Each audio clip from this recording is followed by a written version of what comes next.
আল্লাহ যদি আমাদেরকে নির্বাচিত করে আপনাদের ভোটে, আপনাদের ভালোবাসায়, আপনাদের সমর্থনে সরকার গঠনের সুযোগ দেন, তাহলে বাংলাদেশের সব কয়টি জেলায় একটি করে মানসম্মত সরকারি মেডিকেল কলেজ গড়ে তোলা হবে ইনশাআল্লাহ। যারা বঞ্চিত হয়েছে সকল সুবিধা থেকে, তাদের দুয়ারে আগে চলে যাবে ইনশাআল্লাহ আগামীর উন্নয়ন। আসসালামু আলাইকুম ওয়া রাহমাতুল্লাহ। প্রিয় ঠাকুরগাঁওবাসী, আপনারা কেমন আছেন? ভালো আছেন? আলহামদুলিল্লাহ রাব্বিল আলামিন, ওয়াসসালাতু ওয়াসসালামু আলা রাসূলিহিল কারীম ওয়া আলা আলিহি ওয়া সাহবিহি ওয়া আহলি বাইতি আজমাইন। উত্তরবঙ্গকে বলা হয় বাংলাদেশের শস্য ভাণ্ডার। বাংলাদেশের 3 ভাগের 1 ভাগ খাদ্য এখানে উৎপাদন হয়, ফল উৎপাদন হয়, সবজি উৎপাদন হয়। সারা বাংলাদেশকে যারা খাবার সরবরাহ করেন তারা গরিব হতে পারেন না। এই মাটি উর্বর, মানুষ পরিশ্রমী, দুরন্দররা তাদেরকে গরিব বানিয়ে রেখেছে। যুগের পর যুগ বৈষম্য করা হয়েছে, ন্যায্য পাওনাটা দেওয়া হয়নি। সরকার এসেছে, সরকার গিয়েছে, নেতা এসেছেন, নেতা গিয়েছেন। হয়তোবা তাদের ব্যক্তিগত কিছু সুযোগ সুবিধা হয়েছে, কিন্তু জনগণের যা হওয়া দরকার ছিল সেটা হয়নি। যদি দুর্নীতি আর দুঃশাসন না থাকতো, তাহলে উত্তরবঙ্গ বাংলাদেশের কৃষি রাজধানীতে পরিণত হতো। এখনো সেই পুরানা কায়দায় জমিতে অল্প অল্প করে চাষ, হাড় ভাঙ্গা পরিশ্রম, অথচ জামানা যুগ এখন বহু এগিয়ে গেছে। এই কৃষককে যদি সহজ শর্তে বিনা লাভে ঋণ দিয়ে, প্রযুক্তি হাতে তুলে দিয়ে তাদেরকে বলা হতো আনন্দের সাথে মাঠে ফসল ফলাও, সেই ফসল এখন যা উৎপাদিত হয় তার কমপক্ষে 3 গুণ উৎপাদন হতো।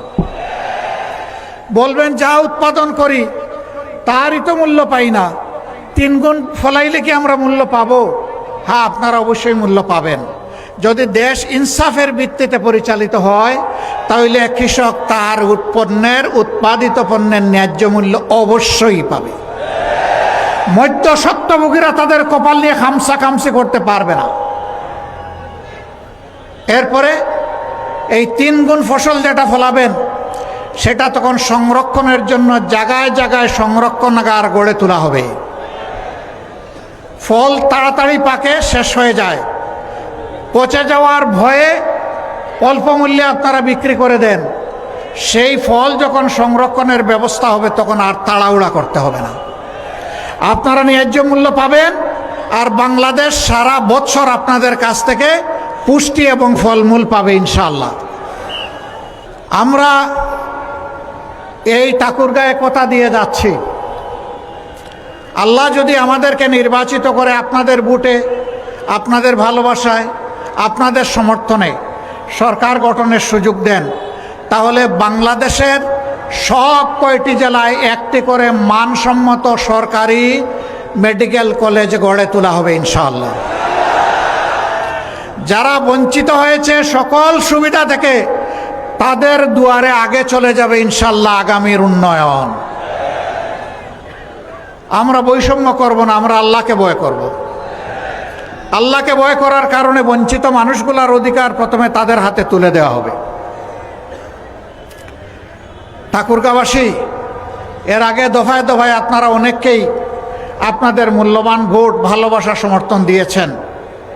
এবার বাংলাদেশ জামাতে ইসলামীকে নয়, এবার এই দেশের মুক্তি পাগল মানুষের 10 দলের একটা ঠিকানা, সেই ঠিকানাকে আপনারা ভোট দেবেন ইনশাআল্লাহ।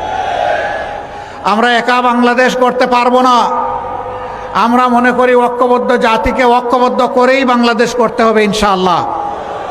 আমরা ঘোষণা করেছি, আল্লাহ আমাদেরকে কামিয়াবি দিলে, সফলতা দিলে আমরা কাউকে বাদ দিব না। আমরা সবাইকে বলবো, আসেন মিলেমিশে আমরা বাংলাদেশ গড়ে তুলি। 3টা শর্ত শুধু মেনে নিতে হবে। নাম্বার 1, কোনো দুর্নীতি নিজে করবেন না, এবং কোনো দুর্নীতিবাজকে বগলের নিচে আশ্রয় দেবেন না। নাম্বার 2, গরিব ধনী সকলের জন্য, নারী পুরুষ সকলের জন্য, সকল ধর্ম সকল বর্ণের মানুষের জন্য ন্যায় বিচার নিশ্চিত করা হবে এবং সেই বিচার হবে সকলের জন্য সমান। সেই বিচারে কেউ রাজনৈতিকবিদ হিসাবে হস্তক্ষেপ করতে পারবেন না। বিচার বিভাগ হবে সম্পূর্ণ স্বাধীন, আর বিচার হবে ন্যায়ের ভিত্তিতে। কোনো বেইনসাফি বিচার আর বিকিকিনি হবে না, এইটা মেনে নিতে হবে। 3 নম্বর, 54 বছরের বস্তা পচা রাজনীতি, যেটা দুঃশাসন আর দুর্নীতিতে দেশকে ডুবাইয়ে ফেলেছে, চাঁদাবাজদের রমরমা ব্যবসা আর জনগণের যান যাওয়ার উপক্রম, এই সব কিছু বদলাতে হলে, বৈষম্য বদলাতে হলে, অঞ্চলে অঞ্চলে বৈষম্য, ব্যক্তিতে ব্যক্তিতে বৈষম্য, পরিবারে পরিবারে বৈষম্য, গোষ্ঠীতে গোষ্ঠীতে বৈষম্য, দলে দলে বৈষম্য, সকল বৈষম্যের আমরা কবর রচনা করতে চাই। এই জন্য প্রয়োজন সংস্কারের সকল প্রস্তাব গণভোটে দেওয়া হয়েছে, সেই গণভোটে হা দিয়ে গণভোটকে পাশ করায় দেওয়া। আপনারা গণভোটে হা দেবেন? আর কিসে হা দিবেন? এই যে 10 দল, 10 মিলি করি কাজ, তাতে নাই কোনো লাজ। জনগণের বিজয় হবে ইনশাআল্লাহ। কোনো একক দলের কোনো শাসন আমরা চাচ্ছি না। আমরা এখন জনগণের শাসন চাই।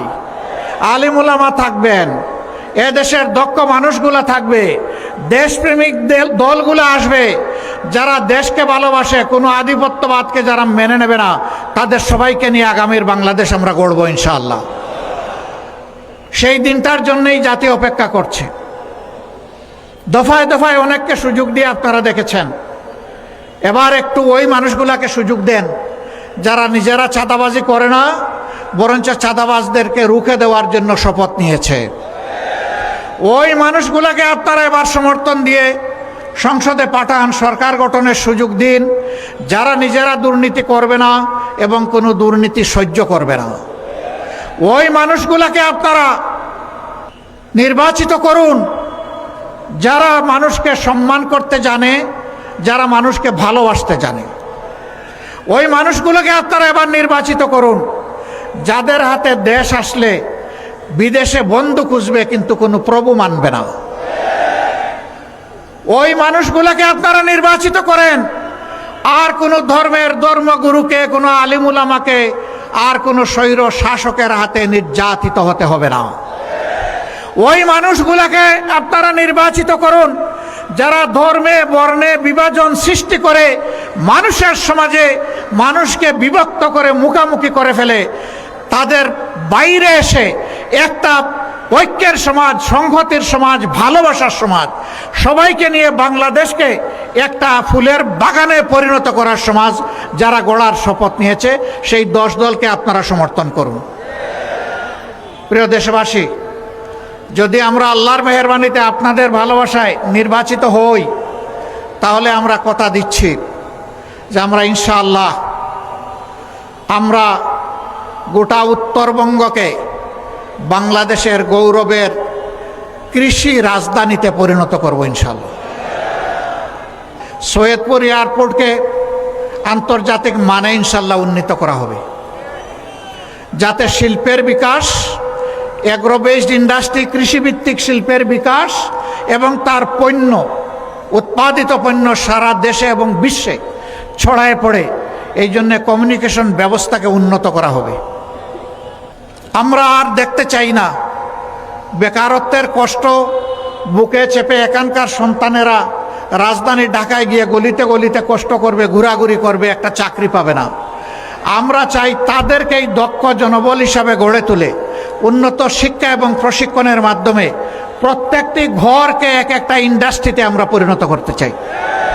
বিশ্বে এরকম বহু দেশ আছে, জাপান আছে, ভিয়েতনাম আছে, চায়না আছে, তারা তাদের প্রত্যেকটা ঘরকে ইন্ডাস্ট্রিতে পরিণত করেছে। তারা যদি পারে, আমরাও পারবো ইনশাআল্লাহ।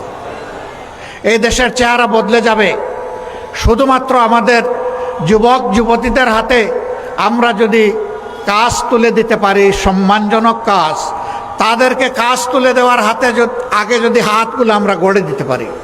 আপনারা জেনেছেন, দেখেছেন, আমরা ঘোষণা করেছি দক্ষ জনশক্তি গড়ার জন্যে আমরা পরবর্তী চাকরিতে প্রবেশ করার আগ পর্যন্ত একজন কেউ আজানের জবাব দেবেন। চাকরিতে প্রবেশ করার আগ পর্যন্ত পর্যাপ্ত ট্রেনিং দেওয়ার জন্যে সর্বোচ্চ প্রয়োজনে একজন ছাত্রছাত্রীর পিছনে প্রতি মাসে আমরা 10,000 টাকা করে সরকারি কোষাগার থেকে ব্যয় করব। এরপরে তাদেরকে দক্ষতা দিয়ে বলবো, যাও এবার দেশ সেবা করো, এবার বিশ্বের যেখানে পছন্দ সেখানে যাও, গিয়ে দেশের জন্য তুমি কিছু করো। এরা আর বেকারত্বের অভিশাপে বুঝবে না। অনেকে বলেছেন বেকার ভাতা দিবেন, বেকার ভাতা অপমানের। আমরা তাদের হাতে অপমানের চাবি তুলে দিতে চাই না, আমরা সম্মানের কাজ তুলে দিতে চাই। এখানে যুবক যারা হাত তুলুন, আপনারা কাজ চান না বেকার ভাতা চান? কাজ চান কারা? হাত তুলেন। আলহামদুলিল্লাহ, সবাই কাজ চায়, একজনও বেকার ভাতা চায় না। আমরা ওই জাতিকে বেকার বানাতে চাই না। সম্মানিত ঠাকুরগাঁওবাসী, কথা আমি শেষ করব। এখানে 3টা নির্বাচনী আসন আছে। আমি আগেও বলেছি, দফায় দফায় অনেককে অনেক সুযোগ দিয়েছেন। আপনাদের এই ভাইগুলাকে এবার একটু সুযোগ দেন। আপনারা দিতে রাজি আছেন? আপনারা এই কয়জনে দিলে হয়ে যাবে? প্রত্যেকটি ঘরকে জাগিয়ে তুলতে হবে ইনশাআল্লাহ, মা বোনদেরকে জাগিয়ে তুলতে হবে। আমরা নারী পুরুষ সবাই মিলে আমাদের স্বপ্নের প্রত্যাশার বাংলাদেশ গড়ব ইনশাআল্লাহ। আমরা সেই অ্যাসপায়ারিং বাংলাদেশ অফ দ্য ইয়াথস, যুবকদের আকাঙ্ক্ষার বাংলাদেশ আমরা গড়ব। মায়েদের জন্য নিরাপদ বাসস্থান, যাতায়াত, কর্মস্থল আমরা নিশ্চিত করব ইনশাআল্লাহ। তারা গর্বের সম্মানের সাথে তারা এ দেশকে সেবা করবেন, তারা অবদান রাখবেন সকল উন্নয়নমূলক কর্মকাণ্ডে। আমরা সবাই মিলে হাতে হাত মিলিয়ে ইনশাআল্লাহ আমরা দেশ গড়ব। আমরা কোনো বিভাজন সৃষ্টি করতে চাই না। আমি আগেই বলেছি, 3 শর্তে যারা রাজি হবেন, এটি বাংলাদেশ জামাতে ইসলামীর শর্ত না, এটি জনগণের কলিজার শর্ত।